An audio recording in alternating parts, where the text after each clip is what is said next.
Genial smart news में आज हमारे साथ बहुत ही बेबाक और प्रसिद्ध लेखिका भावना वर्धन शर्मा जी हैं, जिन्होंने अपनी लेखनी से कई ज्वलंत मुद्दों पर लिखकर समाज में विशेष योगदान दिया है।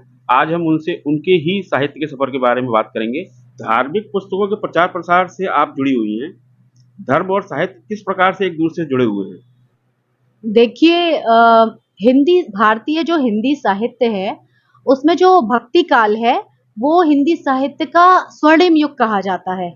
अब तक जितना भी साहित्य हिंदी में लिखा गया है, उसमें भक्ति काल के जो कवि हैं या भक्त कवि हैं, उन्होंने जो लिखा है, वो सबसे उत्कृष्ट साहित्य माना जाता है। अगर उसे हटा दिया जाए तो एक बहुत बड़ी कमी आ जाएगी।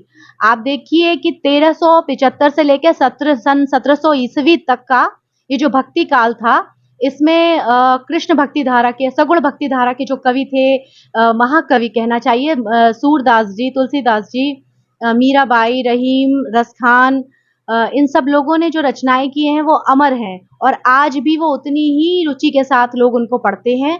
तो भक्ति आंदोलन के दौरान या भक्ति काल के दौरान जो साहित्य लिखा गया वो अब तक का सबसे उत्कृष्ट साहित्य है।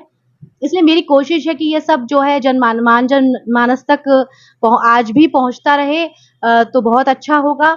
और इस विषय में थोड़ा सा मैं आपको बता दूं कि देखिए, सबसे पहले चैतन्य महाप्रभु, जिन्होंने जो भक्ति आंदोलन के जो पथ प्रदर्शक रहे और ध्वजावाहक रहे, वे जब जगन्नाथपुरी से वृंदावन आए सन 1400 में, तो उन्होंने कुछ समय वृंदावन में बिताया और यहाँ पर 2 महीने गुजारने के बाद वे वापस जगन्नाथपुरी चले गए और जगन्नाथपुरी जाने के बाद उन्होंने वहां से षट गोस्वामी, जैसे हम कहते हैं, कई बार शब्द आता है षट गोस्वामी, यानी 6 गोस्वामी को जो थे, उनके प्रमुख जो अनुयायी थे या संत थे या हिंदू धर्म के प्रचार प्रसार के लिए जो थे, वो वृंदावन आए और उन्होंने यहाँ के सप्त देवालय जो हैं उनकी स्थापना की और जो भक्ति साहित्य है उसका बहुत प्रचार प्रसार किया, संकीर्तन के माध्यम से और काव्य के माध्यम से। तो यहाँ भी बहुत उत्कृष्ट जो है काव्य, भक्ति काव्य लिखा गया।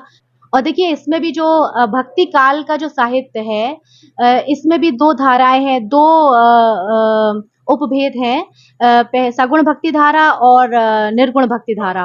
और सगुण भक्ति धारा में फिर 2 धाराएं हैं, एक कृष्ण भक्ति की और एक राम भक्ति की। तो कृष्ण भक्ति की जो धारा है उसमें सूरदास जी, रहीम जी, रसखान जी, बिहारी और मीराबाई, इन सभी ने बहुत ही सुंदर काव्य की रचना की है, जिसके बिना हमारा हिंदी साहित्य अधूरा है। और देखिए, राम भक्ति धारा जो है उसमें सबसे प्रमुख जो कवि हैं वो गोस्वामी तुलसीदास जी हैं, जिन्होंने रामचरितमानस लिखी और आज भी रामचरितमानस से उत्कृष्ट और कोई ग्रंथ नहीं है और ना ही आने वाले समय में होगा। ये हिंदी के प्रमुख ग्रंथों में से एक है। तो मैं मानती हूँ कि धार्मिक जो साहित्य है, हमारा भक्ति साहित्य जो है, वो अब तक का सबसे उत्कृष्ट साहित्य है और उस काल को निसंदेह हिंदी का स्वर्णिम काल कहा जाता है। और अभी भी लोग पढ़ रहे हैं, आगे भी पढ़ेंगे। मुझे लगता है समाज में यदि समाज में पुनर्जागरण करना है और युवाओं को धर्म से जोड़ना है, तो उन्हें साहित्य के माध्यम से या पुस्तकों के माध्यम से जोड़ना बहुत अच्छा रहता है। और इसलिए हम गीता प्रेस आदि की पुस्तकों का भी, जैसे धार्मिक संगठनों की पुस्तकों का भी प्रचार प्रसार कर रहे हैं, जिससे अधिक से अधिक धार्मिक जो ग्रंथ हैं वो युवाओं तक पहुंचे, आने वाली पीढ़ी तक पहुंचे। जो हमारा दायित्व है कि हम अपनी जो धार्मिक और आध्यात्मिक जो धरोहर है उसे आने वाली पीढ़ी को सौंपें।